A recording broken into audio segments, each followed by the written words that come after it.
تظهر. يعني انت لو انت في وسط 1000 واحد مثلا واقف في ماتش وعايز تظهر، لو انت عملت كده يا جماعه من بعيد محدش هيبص لك، لان اصلا الدنيا زحمه.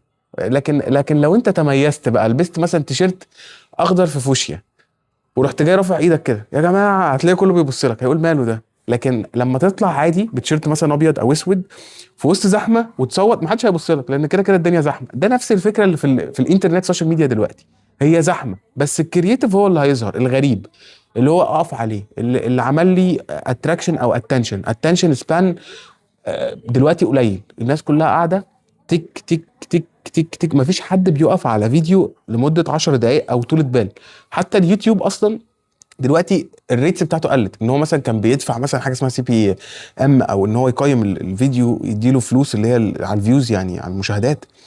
قلت لان الناس اصلا ما بقتش تخش تشوف 10 دقائق. مين اللي هيخش يبحث عن فيديو 10 دقائق؟ قليل قوي. لكن لما يبقى فريل دقيقه، لا الموضوع جميل. انا اخش اشوف كده الريل ده تك في نص الدقيقه، اصلا هو ما بيكملش يوصل سي تي اي اللي هي النهايه، اللي هو لو عايز تشتري كذا بخصم كذا، او لو عايز تطلب كذا، او لو عايز تعمل كذا، ما بيوصلهاش الزبون.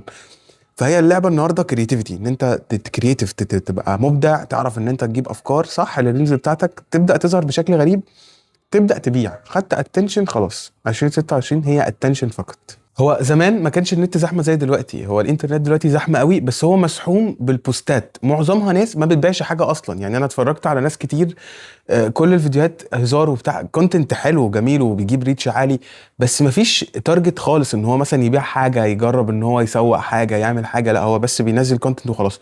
فهم عاملين زحمه. زمان بقى ما كانش فيه الزحمه دي. وزمان كان الانترنت انت بتخش تجيب الصوره، تحطها على جوجل انجن مثلا كسيرش انجن، وتعمل لها SEO ان انت تظهر في محركات البحث. يا بعد كده تمول البوست ده وتعمل له SEM، ان هو البلوج ده يظهر في الاول. SEM يعني سيرش انجن ماركتنج، تدفع له فلوس. بعد كده بقى الموضوع بقى غير كده خالص. بقى الفيسبوك بقى تحط الصوره، تفضل تعمل لها اعلانات مموله. تلاقي زمان مثلا مطعم بيبيع برجر، ينزل صوره الهمبرجر ده مليون مره، تفضل انت تقلب تظهر لك نفس الصوره، مفيش غير الصوره دي. هي كرييتيف واحده هم اللي كانوا عاملينها زمان، هي ديت اللي ماشيين بيها، اسطمبه بيفضلوا ينزلوها. بس كانت ناجحه.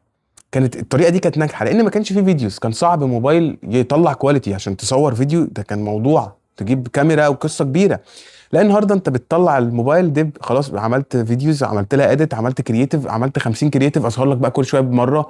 لو انت بتحب البرجر الشيدر بالرانش، بعد كده اظهر لك مره تاني. لو بتحب البرجر بالباربيكيو اظهر لك تاني. لو انت بتحب، فدي كرييتيفز ان انا اطلع لك كل مره بشكل. بس انا بس هطلع لك كل مره بشكل. فالموضوع دلوقتي لا اتغير. الموضوع دلوقتي بقى كرييتيفز، بقى ريلز كتير، بقى ان انت تفكر جامد، بقى ان انت تخش في زحمه وتحاول